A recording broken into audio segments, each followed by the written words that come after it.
Fala pessoal, mais uma vez aí estamos no Marquinhos Cast, seja bem-vindo ao meu podcast aqui em Cachoeiras de Macacu. Hoje estou com uma convidada muito especial, vou falar um pouquinho dela para vocês. Casada e mãe do Heitor, de 2 anos de idade, nutricionista há mais de 5 anos, formada pela UERJ, onde também concluiu mestrado em nutrição, pós-graduada em nutrição ortomolecular, biofuncional e fitoterapia e atualmente cursando pós-graduação em materno infantil. Seja muito bem-vinda a nossa convidada, doutora Shirley. Seja bem-vinda aqui ao nosso podcast. Olá, tudo bem? Primeiramente, quero agradecer, pela oportunidade de estar aqui falando de um assunto que eu gosto bastante, que é sobre a nutrição. E como o Marquinhos falou, o Márcio falou, eu sou nutricionista há mais de 5 anos. Atualmente tenho atuado com crianças, com pré-adolescentes, adolescentes, gestantes, que é algo que tem realmente me ajudado bastante para que as mulheres tenham uma gestação saudável, para que as crianças possam crescer com uma alimentação saudável e, consequentemente, crescerem com saúde. Eu atualmente atuo em consultório particular no centro da cidade de Cachoeiras de Macacu e... Você que puder também, já aproveita, entra no Instagram da doutora aí, entra no Instagram dela aí, para poder já marcar sua consulta, né, doutora? A senhora costuma atender aqui em Cachoeiras quais dias? Então, presencial, geralmente na segunda e na quarta, de manhã e à tarde, e online na terça e quinta-feira. Sim, então você que puder, já entra em contato aí. Qual é o seu Instagram, doutora? É @nutri.shirleyrangel, só que é SHYRLEI. Isso aí, pessoal. Eu conheci o trabalho da doutora, né? Foi através do Instagram, mas foi indicação até de outro nutricionista, né, doutora? E foi um caso muito específico, né? Que eu também já queria começar falando, foi do Arthur, né? Uma criança que eu amo, que eu conheço ele, né? Eu sou dindo dessa criança, e ele estava com colesterol alto, né? E a mãe dele ficou bem preocupada. Né? Então, assim, eu queria falar um pouquinho sobre esse caso, que a senhora pegou esse caso, Sim. Que a mãe estava, colesterol alto, tem 1 ano e pouquinho. Como é que foi essa abordagem? Sim. Primeiramente, falar um pouquinho de como, me surgiu essa vontade, esse desejo de estudar mais a nutrição voltada para criança, né? Na época da faculdade, eu fiz estágio no Hospital Maternidade e, consequentemente, fui chamada para trabalhar lá. E aí a minha paixão começou por ali. E depois que eu fiquei grávida, a gente no período da universidade, a gente tem algo muito genérico, Então a gente entende um pouquinho de cada coisa, mas a gente não sabe aprofundado sobre aquele assunto. E aí foi na minha gestação que eu senti a necessidade de entender e estudar mais.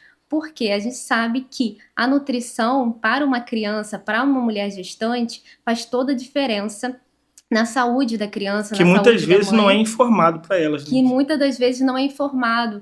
Poucos profissionais têm isso aprofundado, E aí eu comecei a estudar, tanto que agora eu faço pós-graduação em materno-infantil. E aí, nessa parte de colesterol na criança, a gente também vê pouco na graduação. E foi através dos cursos e da pós-graduação que eu entendi que o colesterol é um marcador de exame de sangue que a gente não observa em uma criança, por exemplo, de 1 ano, que é no caso do Arthur. Por quê? Nessa fase, a criança está em um momento de desenvolvimento, de crescimento. E, consequentemente, se a mãe for fazer o exame de sangue, o colesterol vai estar alto. Só o colesterol ou pode ter outras alterações? Pode ter outras alterações, mas mais específico o colesterol. Por quê?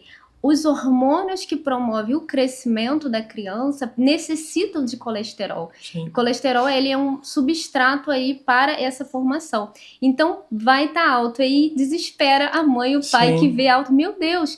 Mas, igual o caso do Arthur, ele come super saudável, como que ele pode estar com colesterol alto? É porque realmente ele está numa fase que demanda de colesterol. E aí, geralmente, a gente avalia o colesterol lá para 2 anos, se houver casos, assim, se houver necessidade, mas geralmente é por volta aí de 4 anos de idade que a gente vai olhar o colesterol da criança. Então, não há necessidade de olhar esse marcador antes, senão só vai dar mesmo aquele desespero nos pais em achar que a criança, pode ter algum risco. E foi até interessante, né? Porque logo após a abordagem, né, da doutora Shirley, a mãe se acalmou, ficou tranquila, porque a primeiro momento, né, essas coisas, poxa, é só quando tá adulto, na fase Sim, pré-adolescente talvez, mas sim, poxa, criança, né? Então, assim, por isso que é importante, né, procurar um profissional que entenda também, né, que é formado sim, nessa área para poder sim, esclarecer. Poxa, tá alterado, mas por causa disso, disso. Porque também se pegar uma pessoa que não tem talvez uma formação específica nessa área, não vai ter toda aquela sim, forma de abordar, de explicar e de mostrar realmente. isso. E doutora, é uma das coisas também que, assim, quando eu conheci um pouco do trabalho da senhora, é a forma que a senhora trabalha com gestante, né? Porque hoje é um grupo que procura muito, né, a Sim. senhora. E assim, como que a senhora vê hoje a necessidade das gestantes em questão de se alimentar, né, de cuidar da Aham. sua saúde, porque infelizmente tem muitas que não cuidam, né, porque não sabem, Uhum. né? Sim. O porquê de se cuidar daquilo ali, será que vai trazer alguma doença ou não? Então segue comendo besteira, segue comendo. Sim. Então como que a senhora aborda essa questão de gestante quando chega a primeiro momento do seu consultório? Então, ter o acompanhamento nutricional com a nutricionista, né, que entenda, né, que seja especializada nessa área de gestação, é tão importante como ter o acompanhamento com o pediatra. Isso aí, cada vez mais que eu vou estudando e entendendo mais sobre o assunto, eu vejo dessa importância. E até mesmo pelos casos que eu pego e vejo realmente, sim, resultados incríveis que acontecem quando você tem uma nutrição ali em acompanhamento. O que que acontece? Eu até fiz um post esses dias falando que muita gente fala que gestante tem que comer saudável, mas não explica que cada trimestre é uma necessidade nutricional diferente. E É dividido, então, não é para a gestação toda. não, é a gestação, mas só que existem cada trimestre existe uma fase de desenvolvimento do bebê específica que a gente vai focando em alguns nutrientes, sabendo que a demanda é maior. Entendi. Entendeu? Por exemplo, o segundo trimestre, geralmente a gestante ela tende a ter uma maior resistência à insulina. E aí, nesse É. momento, tanto que a médica pede exames para avaliar se ela tem pré-diabetes ou não, né? Se ela tem No diabetes segundo gestacional ou trimestre. não.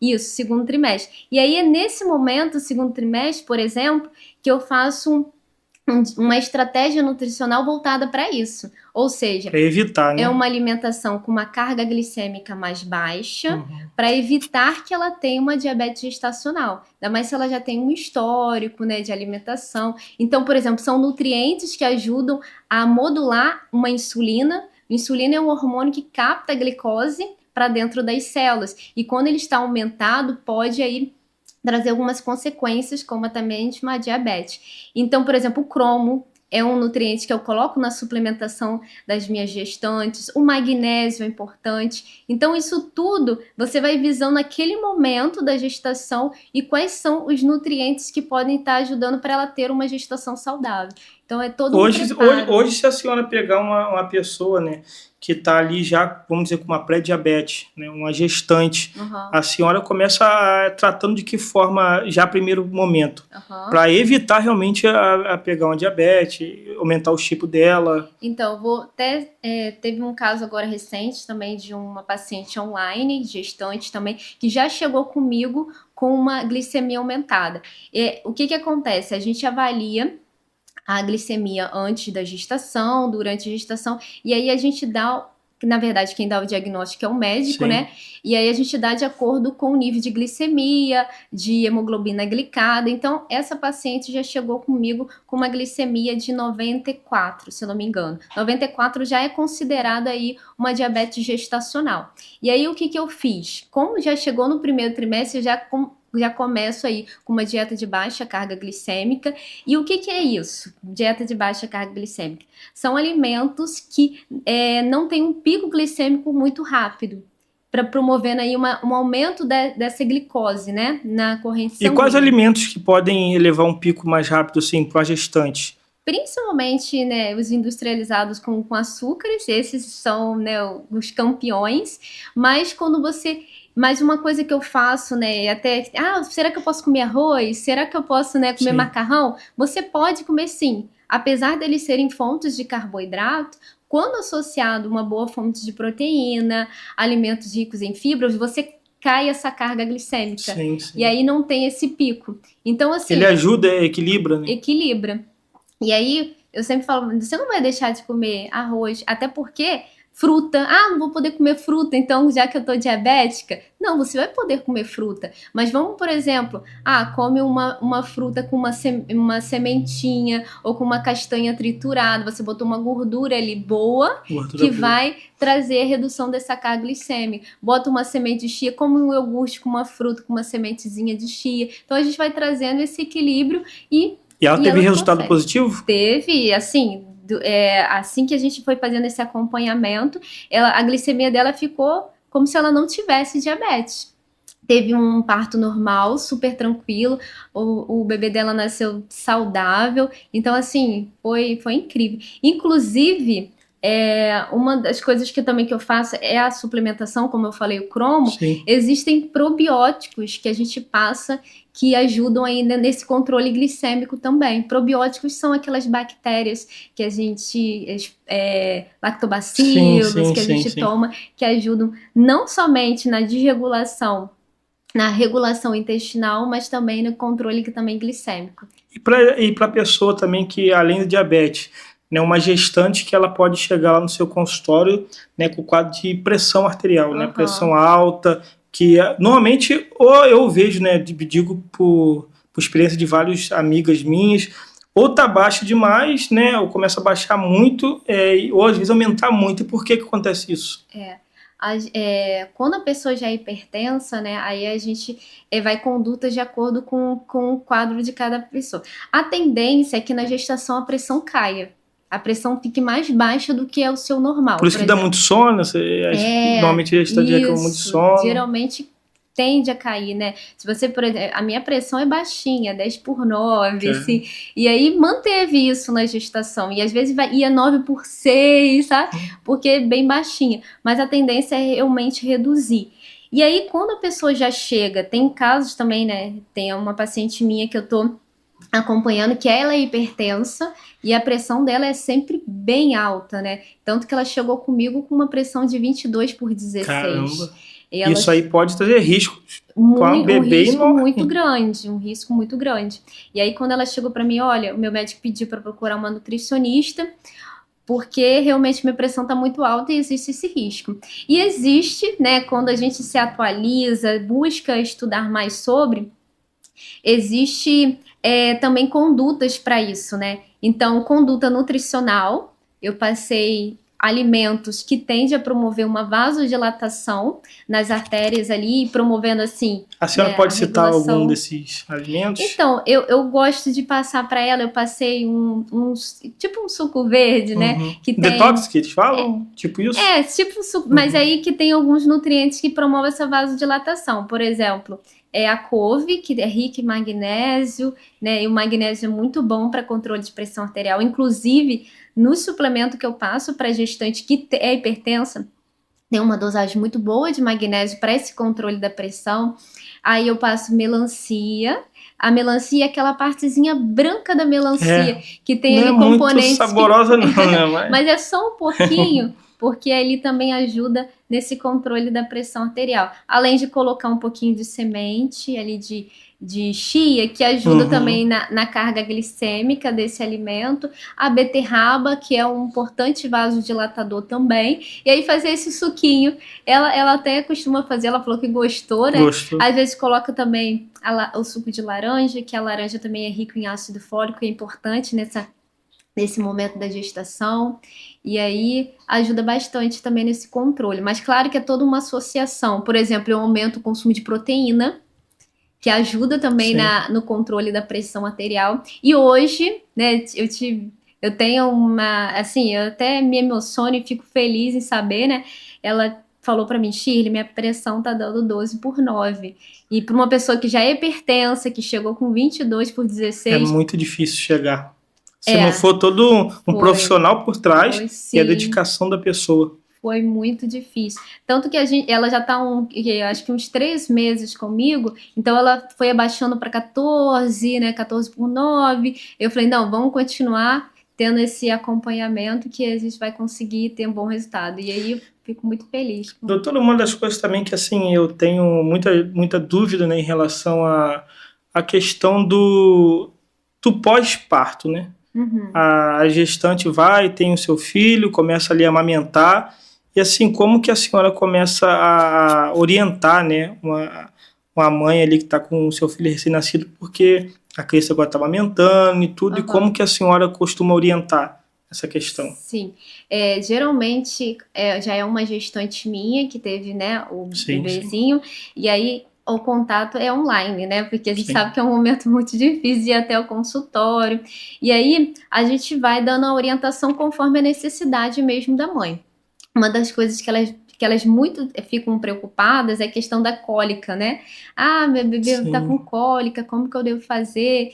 E aí a gente vai avaliando cada caso e a gente pode reduzir o consumo de alguns alimentos fermentáveis que já que ela amamenta, pode ir para o bebê e pode promover essa cólica. Porém, por isso que tem que ser avaliado.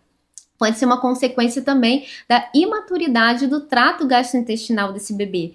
Então, o comecinho. Então, ele ainda porque o bebê nasce, mas ele ainda está em processo de desenvolvimento em muitos órgãos. Por isso que, por exemplo, o sal a gente só dá depois de um tempinho. A gente não dá logo no momento da introdução, porque o sistema ali urinário ainda está em processo de desenvolvimento, entendeu? E aí eu vou orientando. Ah, meu bebê tá com muita cólica, então vamos reduzir alguns alimentos mais fermentáveis. Por exemplo, feijão. Deixa o feijão de remolho, descarta aquela água que deixa de molho, que você descartou aqueles fatores antinutricionais, né? E a gente vai dando essa orientação. Mas quando já é uma gestante acompanhante minha, que já tem, às vezes, até um histórico, já teve outros bebês que teve cólica, eu oriento tomar probiótico, que já é uma forma de proteção para que o bebê, se tiver cólica, não tenha algo mais acentuado, entendeu? E aí fora, né, que a amamentação é importante, porque o que a mulher consome também pode ir pro bebê. Passar. E aí eu falo da importância da mãe tomar o ômega 3 para você ofertar uma gordura boa para o seu bebê, que vai ajudar no crescimento, no desenvolvimento do seu bebê. E aí a gente vai orientando mesmo conforme a necessidade. Doutora, uma também das dúvidas, né, que pessoas me passaram através do Instagram, é a questão, tem muitas coisas que, por exemplo, a gestante não pode tomar medicação, né? Durante ali, às vezes a gestante está com uma gripe, né? Às vezes está com dor de cabeça e costuma tomar uma medicação, mas está no período de gestação, não pode. A senhora orienta algum tipo de alimento, ao tratamento natural em relação a isso? Então, o medicamento, né, todo medicamento, quando você está no período gestacional, existe a questão do risco. E aí, existe até um site, só que agora eu não me recordo o nome, que você avalia o nível de risco que se tem quando você toma esse medicamento para o gestante. Mas todo medicamento existe um nível de risco. E aí, o médico, né, já que o medicamento é o médico que prescreve, ele avalia qual é a questão, assim, da necessidade, né? O que realmente é mais importante? Ela tomar esse medicamento ou a gente, né? Por exemplo, uma dorzinha de cabeça que dá para, né? Dá para levar. Dá para levar, a gente às vezes releva para não ter que tomar o medicamento. Mas assim, por exemplo, se é uma mulher que geralmente costuma ficar muito gripada, a gente fortalece isso por meio de alimentos ricos em vitamina C, por exemplo, né? Morango, maçã, goiaba, cerola, mas assim, só em ter, né, o probiótico também fortalece o sistema imunológico da mulher. Então a gente vai vendo conforme, por exemplo, existe uma questão de infecção urinária, por exemplo, que é bem comum ali no comecinho ali. Existe também orientação relacionada a isso, né? Como que a gente vai fazer? Beber bastante água, né? E consumir menos açúcar. Né, tudo para prevenção. Para prevenção. E aí, só tomar o medicamento como não tiver jeito. A gente avaliar o nível de risco. Realmente tem que tomar, porque senão é muito mais arriscado não tomar do que tomar, entendeu? Eu até achei interessante, depois eu vou querer saber esse aplicativo aí, porque eu gosto dessas coisas de saúde, né? Então o nome agora eu não me recordo bem, mas eu costumo passar. Eu vou querer saber, de repente eu deixo até no Instagram depois pro pessoal, pra galera poder ver. Doutora, é uma das coisas também que as pessoas têm falado muito hoje em dia, né? Tem até estudos sobre a questão da nutrição ligada ao autismo. né? Sim, A gente sim. sabe que o nível de crianças que vêm nascendo com autismo aumentou muito, né, durante os anos, e já existem algumas pesquisas, né, que há uma probabilidade que seja também por Sim, questão nutricional, né? Então, sim. como que a senhora pode orientar também, né, uma pessoa que está assistindo agora, Aham. que vai ser mamãe já em breve, como que a nutrição pode, Sim. né, prevenir algumas coisas?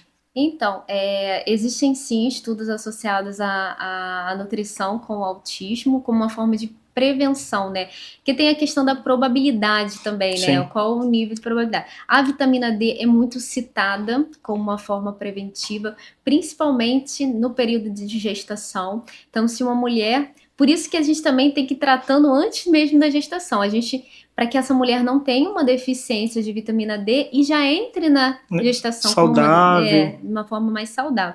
Então, assim, níveis adequados, acima de 30 de vitamina D, né? Eu considero ideal ali 40, 60, já é considerado aí que é uma forma também preventiva que essa criança não tem autismo. Além do ômega 3, que a gente fala da importância do ômega 3 também para a saúde mental da criança. Então, uma mulher tomando aí níveis aí em torno de 250 miligramas de DHA, que é a fração ali do Sim. ômega 3, já é importante aí como uma forma de prevenção também. É muito interessante a questão até onde a nutrição consegue ir, né? Sim. É por isso que eu tenho te acompanhado no Instagram, né? Porque quem puder também tá acompanhando a doutora, porque ela sempre faz live, né? Ela fala sobre alguns temas assim que eu acho muito legal. Doutora, também a questão que eu achei interessante aqui, né, que deixaram para a gente aqui, é complicações para o bebê decorrente de uma disbiose, Isso. né, materna. Essa questão que deixaram no Instagram também, que eu achei interessante também falar um pouquinho disso. Esse assunto é bem moderno, né? Bem atual, né? A gente tem falado muito da importância de tratar o nosso intestino e como um todo, não só no período da gestação. Porque o intestino, a gente fala que é como fosse o cérebro. Sim. Ele é tão importante como o cérebro, porque é ali que acontece a absorção dos nutrientes. Se você tem uma desregulação de bactérias, disbiose é quando você tem mais bactérias ruins do que boas no seu intestino.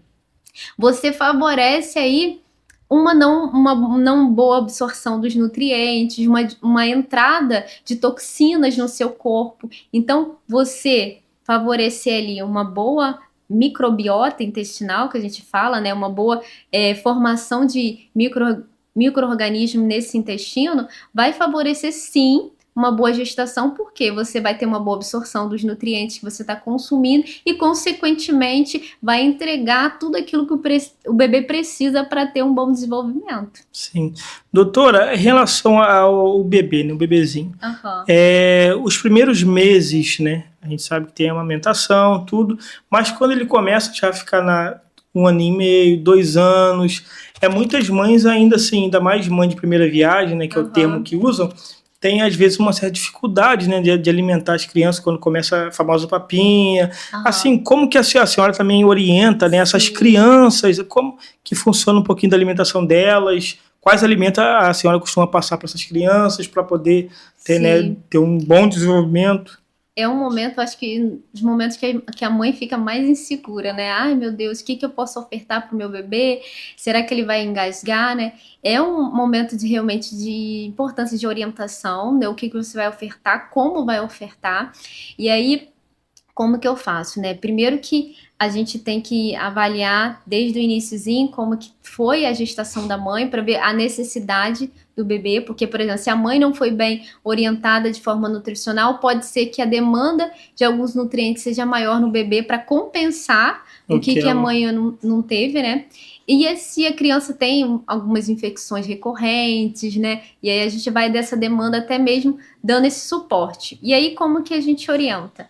Eu sempre oriento na forma de amassar os alimentos, né? Ou oferecer na forma BLW, que é aquela forma que é o alimento que a criança pega na mãozinha e consome. Das duas formas, avaliando.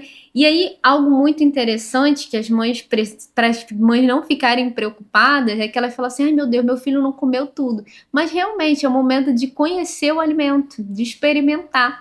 Não é para ele comer tudo. Não é que dizer também que não gostou, né? E ele tá experimentando. Pode ser que naquele momento ele fez cara, no outro dia se oferece já aceita. Então, porque a maior demanda é o leite materno ou a fórmula, caso a criança esteja tomando. Então, ali é o momento dela estar conhecendo e aprendendo. E aí a gente vai evoluindo das frutinhas, dos legumes, bem amassadinho. A gente, no primeiro momento, não coloca sal, como eu falei. O sistema urinário da criança ainda está no processo de desenvolvimento.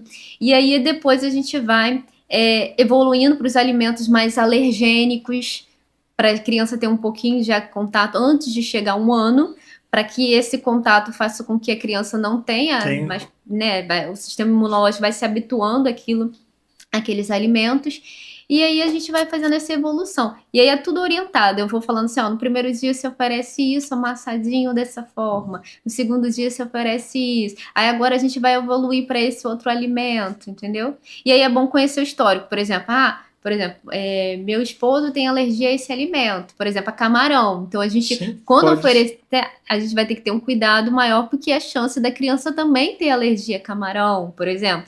Então, a gente vai evoluindo, assim, aos poucos, mas, assim, consegue ótimos resultados. Isso que é importante, né? Doutora, saindo um pouquinho dessa área de gestante, de crianças, vamos um pouquinho para a gente, para o adulto, só para a gente dar uma pincelada aqui. Vamos. Doutora, é uma das coisas assim que eu vejo muito, né? Hoje em dia é a questão da dificuldade de perder barriga, né? Isso aí parece que, ainda mais agora para a gente que está na fase de jovem ainda, mas que a gente come muita besteira. Eu, inclusive, hoje comecei já a me tratar com a senhora. Por que é tão difícil perder barriga? Por que as outras coisas parece que até... né, mantém, mas a barriga ali parece que ela tá ali, assim, por que tem essa dificuldade? Como que a senhora costuma orientar os pacientes, né, quando vai no seu consultório ou online, a começar a perder barriga? A barriga realmente é uma das preocupações maiores, mas por incrível que pareça, geralmente a gente não vê, às vezes a gente não vê resultado na balança, mas as medidas às vezes reduzem, né? Realmente, tudo tem um conjunto, né? Por isso que eu falo, por exemplo, atividade física associada à alimentação faz toda a diferença. Então, você fazer um exercício focado também na barriga, na região da barriga é importante. Essa região geralmente está muito associada ao acúmulo de carboidrato em excesso, principalmente o simples que a gente fala, açúcar, né, alimentos doces, sobremesas. Então, tende a acumular essa região. E outro fator que é muito importante, que eu tenho falado muito até para as mulheres, né, que vão para mim, as mulheres que estão na fase dos 40, nessa fase, a gente tem alteração hormonal. E essa alteração hormonal também tem todo ali um mecanismo que favorece o acúmulo de gordura na região da barriga. Então, com o passar dos anos, a tendência é realmente ter esse acúmulo. E aí, a gente tem que favorecer o quê? Manter sempre uma alimentação saudável, atividade física regularmente é super importante. E aí, a gente consegue conseguir reverter isso, porque realmente é bem difícil. Parece que realmente é uma área que não é tão rápido, né, doutor? Não é tão rápido. As pessoas normalmente demoram, né, a ganhar essa barriga, mas querem perder de forma muito rápida. Aí acabam até, às vezes, tomando algumas medicações que hoje inventaram, poder perder barriga em não sei um mês. Quais os riscos também de tomarem medidas assim? Vou tomar uma medicação que em um mês vou perder 10, 20 quilos. A gente fala do efeito, né, sanfona, né, que você perde, ganha. Isso para o seu corpo traz uma verdadeira bagunça, né, metabólica que a gente fala. Isso pode trazer a longo prazo consequências como diabetes, pressão arterial alterada, gordura no fígado, né, porque você elimina aquela gordura e ela vai para algum lugar do seu corpo. Então isso pode trazer algumas consequências. Por isso que eu sempre falo no meu consultório que é importante você perder o peso de forma gradual, e a gente considera em torno de 3, 5 quilos no mês como uma perda de peso saudável. Mais do que isso pode trazer uma consequência. Claro que tudo precisa ser avaliado, porque você fala, a gente precisa avaliar o individual de cada pessoa. Por exemplo, às vezes há uma necessidade naquele momento de ter acentuado, mas tem que estar avaliando os exames laboratoriais, avaliando a saúde, para que não traga consequências, principalmente a longo prazo, né? O que você vê aí, o aumento muito de casos de pessoas com diabetes, pressão alterada, gordura no fígado, isso são consequências mesmo de uma má alimentação, né? Eu também abordei aqui há um tempo atrás, né? Foi uma entrevista passada, foi um atleta E ele estava me relatando um caso que eu já ouvi falar, né, muito, alguns até jogadores famosos aconteceu, de durante uma partida, né, ele falou que foi muito tenso, durante 90 minutos ele perdeu 3 quilos. Então isso aí é caso de quê? De desidratação, porque dentro de 90 minutos, né, perder 3 quilos. Provavelmente desidratação, né? Porque eu não sei do caso direito, né? Teria que conhecer um pouquinho mais do caso. Mas a primeira coisa que abate, relacionada a peso, quando a gente perde, é a água corporal. Sim. E aí, às vezes, é em torno de 2 quilos, 3 quilos, assim. Acaba sendo até um valor bem alto, mas eu acredito que pode ser desidratação, sim. Aí eu achei até bem interessante, porque eu tinha visto poucas vezes assim, em televisão, mas pessoalmente, uma pessoa que passou por isso. Aí eu perguntei para ele até algumas coisas no off, depois, sintoma, algumas coisas, porque realmente você. Aí, na nossa cabeça, né, poxa, perder, sei lá, 2 quilos no mês. Não, ele perdeu 3 em 90 minutos. Então, assim, eu achei uma coisa bem atípica, né, de realmente ter acontecido. Doutor, a questão da diabetes, né, hoje eu tenho casos, né, de amigos meus que, segundo eles, falam que o médico, né, abortou dizendo que ele teve diabetes por questões emocionais, né? E eu também, assim, meio que uma polêmica, também já vi pessoas falando que não existe isso, pessoas da medicina falando que não existe isso. Exige, para a senhora que está formada em nutrição, essa questão de diabetes emocional, realmente ela pode acontecer ou pode, de repente, o fator emocional aumentar essa chance de chegar a um ponto de estar doente? Como falei, tem que avaliar realmente de forma individual, mas o que acontece? Para chegar a diabetes, existe toda uma consequência. Eu tenho até falado muito isso no meu consultório. Por exemplo, uma pessoa para se tornar diabética, ela pelo menos ela ficou anos aí, às vezes até 10 anos da sua vida pré-diabética. Não é do dia para a noite. Não é do dia para a noite. E aí a gente avalia a questão da genética, que é um fator importante, né? Pais são diabéticos, e aí já é um primeiro ponto. Sim. E aí os hábitos de vida que favorecem tanto a questão de hábitos alimentares, e o estresse também pode desencadear aí uma desregulação hormonal e, consequentemente, na verdade, uma coisa vai levando um gatilho para outra, né? Por um estresse, você acaba comendo mais, não dormindo bem, e isso tudo também... Vira uma bagunça, né? Vira uma bagunça. E não dormir bem também pode trazer consequências metabólicas no nosso corpo. A gente fala que o dormir bem é essencial, e às vezes essas preocupações do dia a dia, nesse estresse, essa vida corrida que a gente tem, traz realmente uma verdadeira bagunça no nosso corpo. E consequente, assim, o estresse associado com outros fatores podem levar, não é só ele. Sim.